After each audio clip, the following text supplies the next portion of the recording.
The night felt heavier than most in Washington. The lights of the Capitol glimmered against the cold November sky, reflecting not just on marble walls, but on the tired faces of those who had been waiting for an answer, any answer.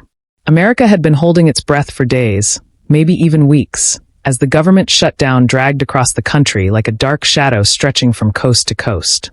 Then, just as fatigue began to settle deep into the bones of workers, families, and soldiers alike, word spread. The Senate had voted to end the shutdown. It wasn't just another procedural motion or late-night vote. It was a sigh of relief that echoed through hallways, offices, and living rooms. But relief, as always in politics, came with a cost. The Senate chambers, still buzzing from the final count, felt more like a battlefield after smoke had cleared than a place of victory. Senators shuffled papers, shook hands half-heartedly, and walked out under camera flashes that couldn't quite capture the tension that lingered in the air. Chuck Schumer, the man at the center of the storm, stood not as a victor but as a survivor of yet another political war. His face, familiar yet visibly strained, told a story of exhaustion and calculation.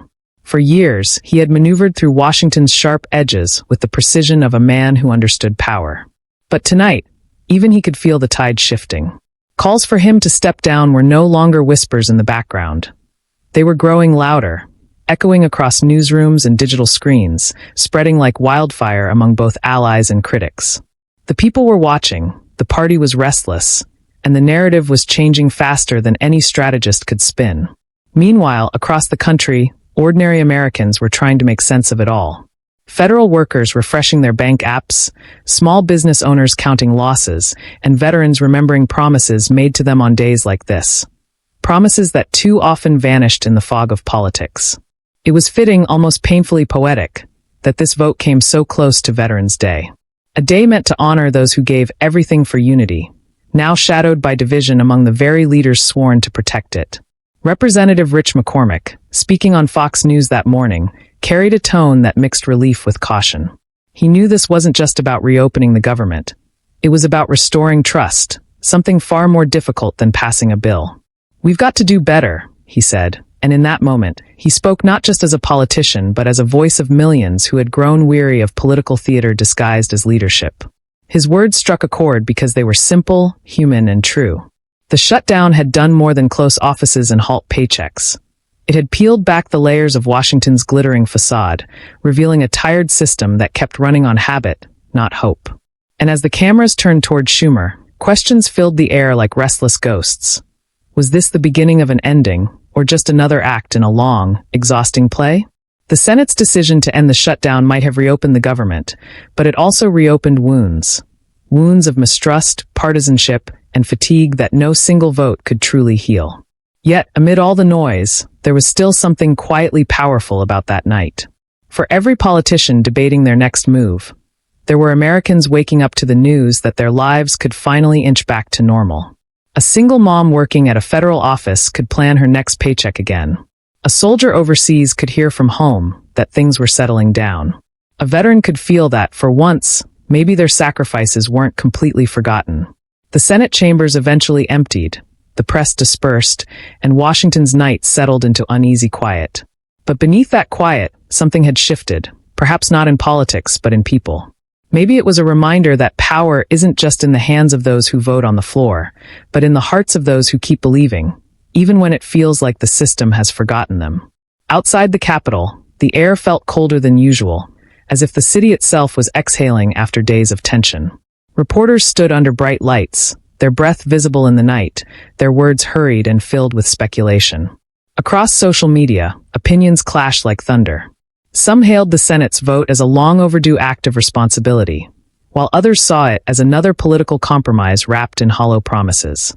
But beneath the noise, a deeper truth pulsed, one that couldn't be captured by headlines or partisan talking points. People were tired. Tired of shutdowns, tired of division, tired of watching leaders play chess with their livelihoods. In small towns and crowded cities alike, conversations drifted toward the same weary question. How did we get here again?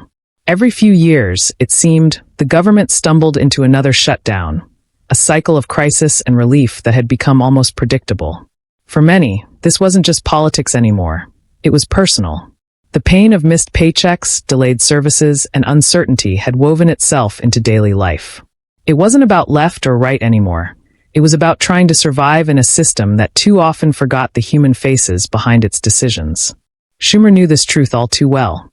Behind the polished speeches and rehearsed statements was a man who understood the cost of political survival. The calls for his resignation had grown louder, not because he had failed in a single moment, but because fatigue had reached the top. Leadership, once a symbol of strength, had become a target for frustration. His every move was now dissected by allies and enemies alike, his legacy balanced on a thin line between endurance and exhaustion. The question hanging in the air wasn't just whether he would step down. It was whether Washington itself could change at all. As dawn began to break over the Capitol dome, a soft light painted the city in pale gold. The world was waking up to headlines that the shutdown was over, but few celebrated. The mood was less victory, more quiet reflection. America had survived another standoff, but the scars ran deep. For veterans, the timing carried a heavy irony. The same nation that honored their courage on Veterans Day had spent weeks paralyzed by indecision. It was a reminder that freedom and stability require not just bravery on the battlefield, but integrity in the halls of power. Back in Georgia, Representative McCormick's words from his interview lingered in the air. He spoke about lessons learned, about moving forward, about how moments like this tested not just the government's resilience, but the nation's unity. He called for humility, for listening more than talking, for putting country before ego. It was the kind of message that rarely made headlines but stayed with those who still believed politics could be more than performance.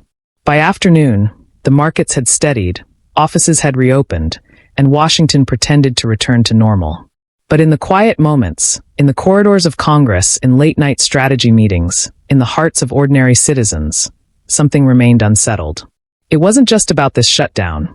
It was about a growing realization that America's greatest battles weren't fought abroad anymore, but within its own walls. The streets outside the Capitol grew busier as the day unfolded, but the energy felt different. Not the usual rush of politics or commerce, but a sort of cautious exhale. Cafes filled with federal workers quietly sharing stories of missed paychecks and sleepless nights. Bus drivers talked about routes that had gone untraveled. Teachers discussed students affected by halted programs, and parents whispered about the uncertainty that had colored their children's week. In homes across the nation, families flipped on televisions to catch the latest updates, some shaking their heads, some sighing in relief, and others simply staring, trying to grasp how something so far away in D.C. could ripple so deeply into their daily lives. In Washington, the conversations behind closed doors were far more intense. Schumer's aides and colleagues whispered about strategy, about damage control, about how to steer the narrative back to competence rather than chaos. Every gesture, every word, every glance carried weight. A misstep now could define careers, reputations, even elections. For Schumer, every moment became a delicate balancing act between defending his record and acknowledging the frustration that had grown beyond partisan lines. Leadership, he realized, was no longer about power. It was about survival and accountability, and the difference between the two was razor thin. The political pressure was mirrored by public pressure.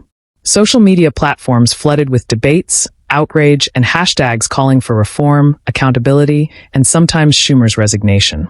Comment sections overflowed with voices that rarely found the spotlight, voices from people who weren't senators or lobbyists, but those who had felt the real sting of the shutdown. The contractor whose paycheck bounced, the retiree worried about delayed benefits, the young veteran staring at a frozen loan application. Each story was a thread in a larger tapestry of frustration, fear, and hope. The human cost of government stalling. Veterans Day cast its shadow over these discussions, adding a solemn weight.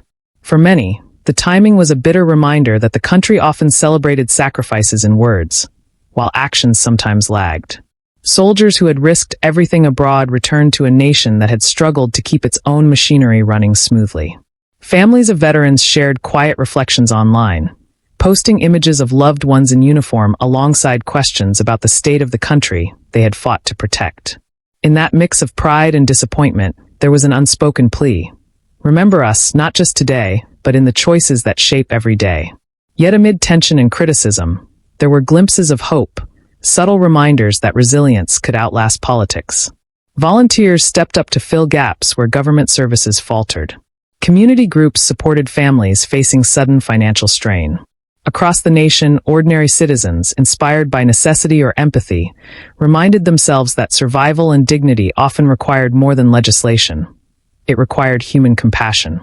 The shutdown may have paused offices, halted paychecks, and stalled programs, but it couldn't erase the tenacity of people who refused to let it define their lives. Inside the Senate, conversations about Schumer's future were not just about politics, they were about legacy. Every decision, every vote, every negotiation carried the weight of history. Would this moment be remembered as a lapse in leadership, or as the moment when a system, tested to its limits, found a way to function again? The uncertainty lingered like fog over the city, thick and stubborn, refusing to lift even in the sunlight. And for citizens, it was a reminder that governance is not merely a spectacle, but a responsibility that touches every home, every family, every life.